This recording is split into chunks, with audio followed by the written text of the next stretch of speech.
साल तक 15 साल तक जेडीयू में था।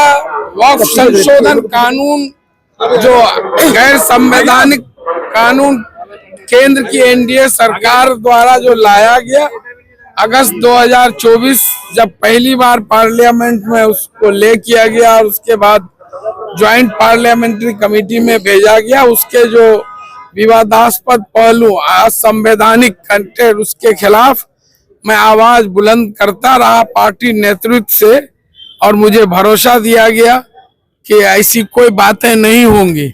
लेकिन जब 5 अप्रैल 2025 को जब वो गजट नोटिफिकेशन आया, तो जो चिंताएं थी वो दूर होने के बदले और भी चिंताएं बढ़ी। इसी कारण मैं सुप्रीम कोर्ट माननीय सर्वोच्च न्यायालय में याचिका दायर किया और अल्टीमेटली 19 अप्रैल को पार्टी से हमेशा के लिए जो है अपना जो है अलविदा। इस इलाके में हम घूमे कल से, पूरा लोगों से मिल रहे हैं। एक बात हमने महसूस की कि लोग नीतीश कुमार की तारीफ करते हैं। आप उनकी पार्टी में थे, उनके साथ थे, काफी करीबी भी थे। आप इसका क्या जवाब देना चाहेंगे लोगों को?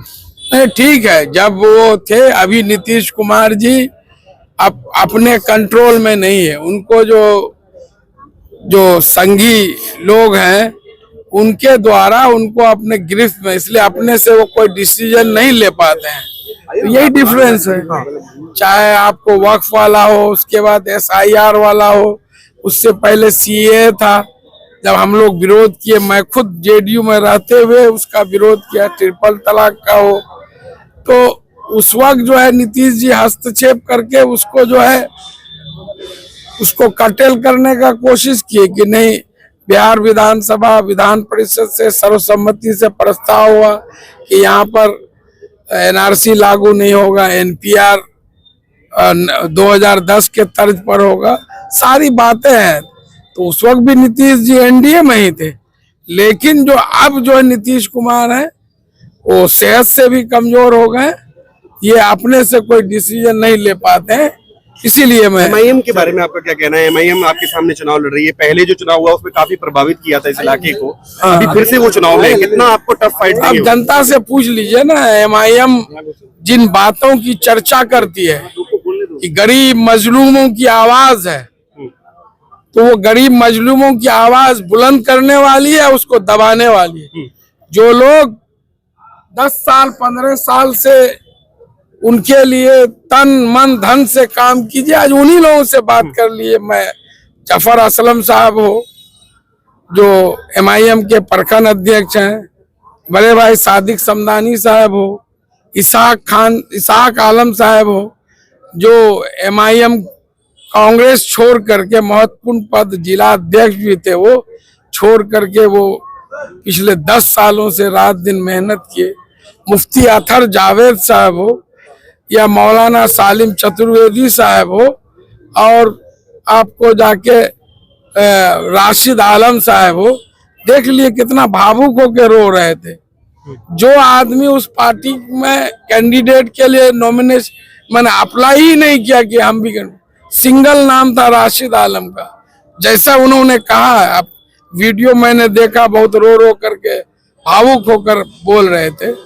और उसमें कैंडिडेट किनको बनाया गया, जिनको आप अररिया में देखे होंगे, ये मॉडल कोड ऑफ कंडक्ट लागू होने से पहले जो है पूरा उनका जो पोस्टर बैनर कटआउट से भरा था, राहुल गांधी के साथ कांग्रेस के नेता थे। और जब टिकट मिला तो पता चला कि उनको टिक सिंबल मिल गया है।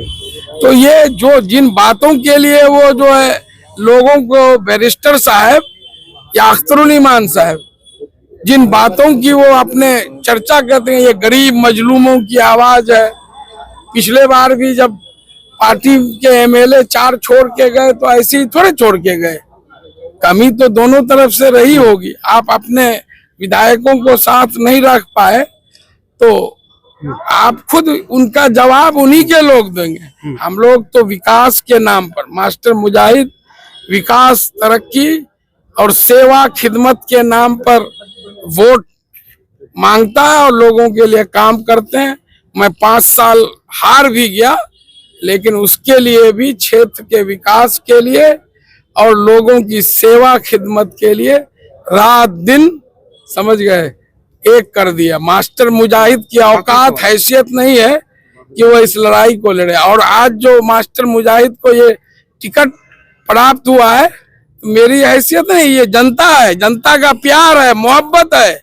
और मेरे नेता ने कह दिया कि धन बल पैरवी से टिकट नहीं मिलेगा, जनता जिससे जो आवाज होगी, अगर उसने वो साबित कर दिया कि राष्ट्रीय जनता दल जो तेजस्वी यादव जी हैं वो जनता की बात करते हैं। आप लिस्ट उठा के देख लीजिए, राष्ट्रीय जनता दल के ऐसे भी उम्मीदवार हैं इस चुनाव में जिनके पास साइकिल है, आज भी चलने के लिए मोटरसाइकिल भी नहीं है। तो वो जो बोलते हैं वो करके दिखाते हैं। एक आखिरी सवाल एमयू कैंपस से जुड़ा है। आप पुराने लीडर इस इलाके के, बहुत बदहाल स्थिति में एमयू कैंपस है, जिस वजह से उसको लाया गया था, आप क्या कहना चाहेंगे? वो वजह पूरी नहीं हो पा रही है? नहीं, निश्चित है एएमयू किशनगंज सेंटर राजनीति का शिकार हुआ है और उसके लिए मैं लगातार संघर्ष किया हूँ। एएमयू के लिए पटना से लेकर दिल्ली तक मुख्यमंत्री भी सभी मीटिंगों में और जो है क्या कहते हैं सभी सभाओं में बोले कि एएमयू के लिए जमीन दिलाने में किनका सबसे अहम रोल है। उसके अलावा मैं जितने VC हैं, चाहे PK अजीज हो, जमीरुद्दीन शाह हो, तारिक मंसूर साहब, अभी जो मैडम है, तो उनसे भी मैं 5 मई 2025 को मिला हूं। और अल्टीमेटली थक हार कर इस पर मैंने माननीय सर्वोच्च न्यायालय में जनहित याचिका दायर किया है। एएमयू किशनगंज सेंटर हमेशा मेरी प्राथमिकताओं में से। शुक्रिया। मास्टर मुझे